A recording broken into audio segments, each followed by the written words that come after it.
Thutha wa igoti ria gucokia cira riko gukinyaniria itua ria ati igoti ria waki wa nyumba ni mugaru na watho, riu kiama kia arutani gia KUPPET ni gitetete thutha wa arutani kurengwo igoti riri.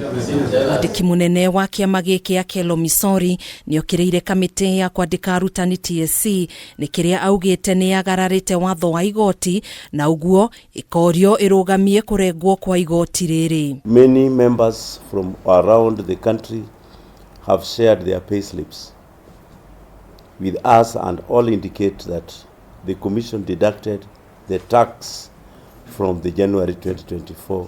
Misori ni athete kamite ya TSC icokerie arutania ya mbeca iria marengetwo mweri-ini uyu narua tauria kwahoteka. KUPPET demand the immediate release of the illegally deducted taxes to teachers. The Teacher Service Commission action only demonstrates its willingness to disobey the law.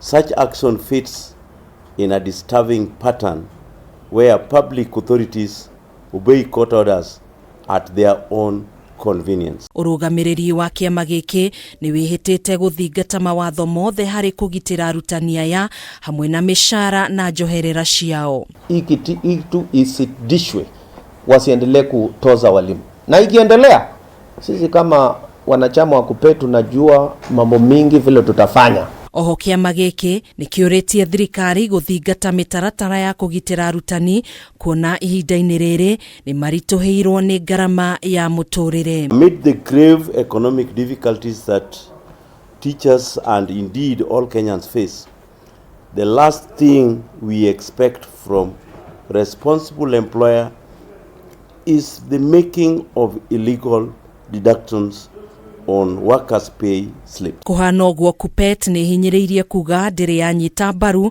kurengwo kwa igoti ria waki wa nyumba cia raithi. With the canvas of this matter by the Court of Appeal, it put to rest any blatant arrogance to manage the teachers' payroll. Handu-ini ha Kameme TV, njitagwo Gathoni Wang'ang'a.